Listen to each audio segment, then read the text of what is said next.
We hear a lot about positive thinking, but positive thinking won't work unless you have a good, solid picture of yourself. In this chapter, I'd like to give you some wonderful ideas in a systematic, step-by-step format about how you can build a healthy self-image. You're going to learn how to get along with yourself, which is key to getting along with others.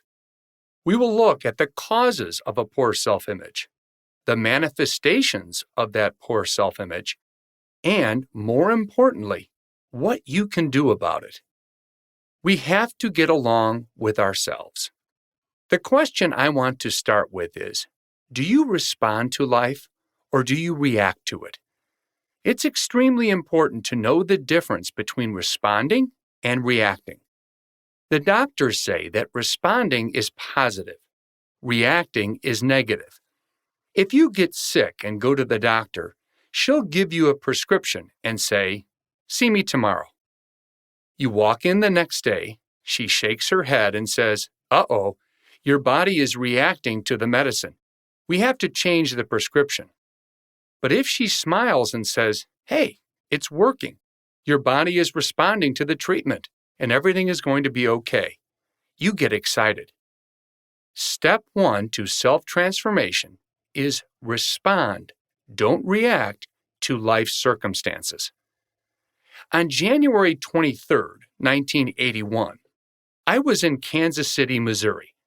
It was my final stop in a long week. I'd been doing 4-hour seminars north, south, east, and west, border to border, coast to coast. And when I do a 4-hour seminar, I expend an incredible amount of energy. On this particular day, we were recording.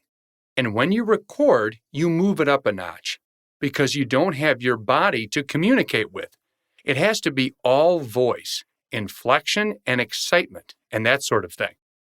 So I turned it up a notch.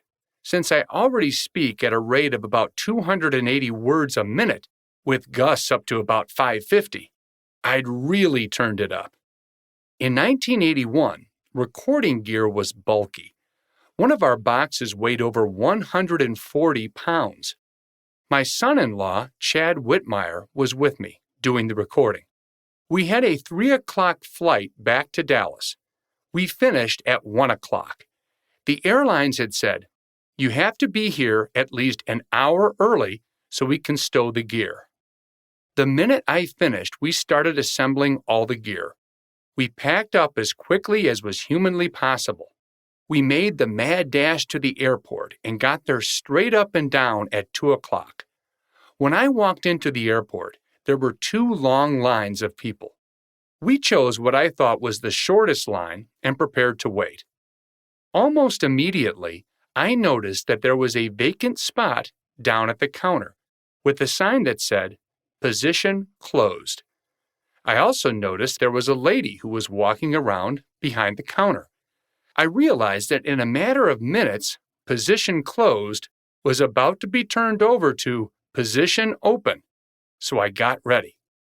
Sure enough, the lady walked down, flipped the sign over, looked at the 2 long lines of people and said, "Those of you who have seats on the 3 o'clock flight to Dallas, come over here."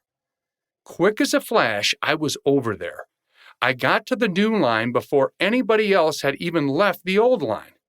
The lady smiled at me as pleasantly as I've ever been smiled at and said, "The 3 o'clock flight to Dallas has been canceled." "Fantastic," I said. She looked at me strangely and said, "What do you mean, fantastic? I just told you that your flight has been canceled." "Ma'am, it's very simple," I said. "There are only 3 reasons on earth why anybody would ever cancel a flight to Dallas.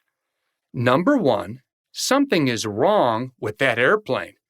Or number 2, something is wrong with the person who's going to fly that airplane. Or number 3, something is wrong way up there. Now, ma'am, if any one of those 3 situations exists, I don't want to be up there. I want to be right down here." Fantastic.